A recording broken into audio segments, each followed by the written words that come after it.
A cidade de Cascavel é a principal do oeste do Paraná. Hoje tem 324 mil habitantes, segundo a projeção do IBGE, e é o grande polo econômico da região e a quinta maior cidade do estado, depois de Curitiba, Londrina, Maringá e Ponta Grossa. E também tem uma grande importância no comércio, agropecuária e agroindústria.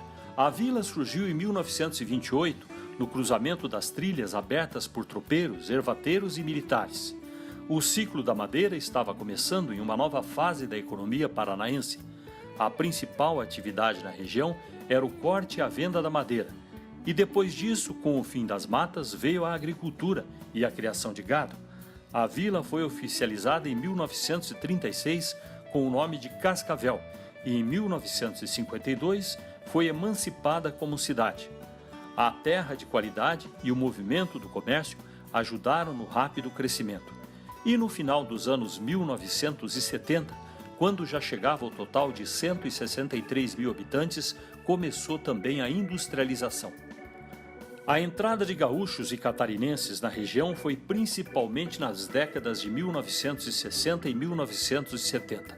Mas bem antes disso, as companhias de colonização do Rio Grande do Sul já tinham comprado terras de mata no sudoeste do Paraná, prevendo o potencial econômico da região. Estas terras foram demarcadas e os lotes foram vendidos aos agricultores gaúchos e catarinenses.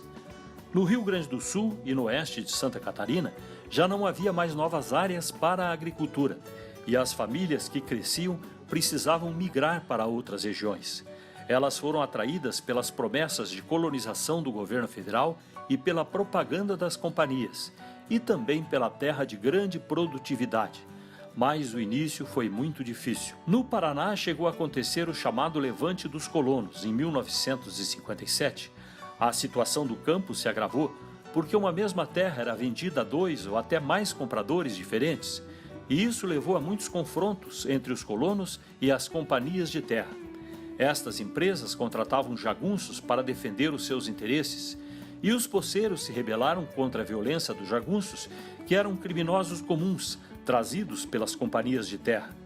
Distante da capital, não havia ação da justiça e da polícia, e estas empresas ainda eram protegidas por alguns políticos. O levante dos colonos era principalmente para expulsar as companhias de terra, o que finalmente eles conseguiram. O exército interferiu e tirou os jagunços e também as companhias de terra da região. E em 1961, o governo federal desapropriou as terras destas companhias e deu títulos de posse para quase 57 mil lotes. Com isso, os colonos passaram a ter a propriedade definitiva da terra. Hoje, a região tem um grande destaque também na agroindústria e é um polo universitário com 21 mil estudantes em 7 instituições de ensino. As regiões oeste e sudoeste do Paraná têm ainda outras grandes cidades, como Foz do Iguaçu, Toledo, Pato Branco e Francisco Beltrão. Com muito sacrifício, os colonizadores gaúchos e catarinenses deram uma importante contribuição ao estado, colonizando uma área que tinha pouco desenvolvimento, e ajudaram a dar ao Paraná um grande potencial econômico e de qualidade de vida. Comparo sempre a lavoura de trigo com o mar, porque abate o vento, ficam aquelas ondas. E a fase de colheita, que é a mais famosa, que o trigo fica dourado, a gente chama de lavoura de ouro, né? Para mim, o trigo é uma das culturas mais bonitas que tem.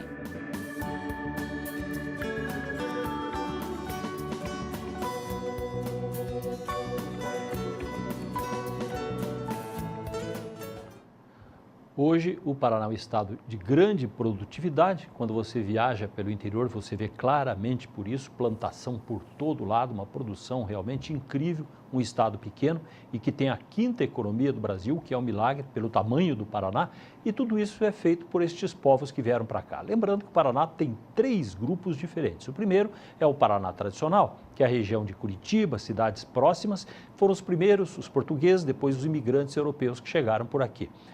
O segundo momento foi a colonização do norte do Paraná, toda a região que está Londrina, Maringá, aí desceram os mineiros, os paulistas, muitos nordestinos, que fizeram também o progresso daquela região. E a terceira etapa, a mais tardia, foi essa entrada quando vieram os colonos gaúchos e catarinenses, e o interessante é que cada povo trouxe o seu conhecimento, o saber fazer, saber plantar, conhecimento, dedicação, e isso transformou o Paraná. É importante que a gente, quando olhar para essas paisagens, entenda o trabalho e o esforço e o mérito que tem essas populações todas que fizeram o nosso estado.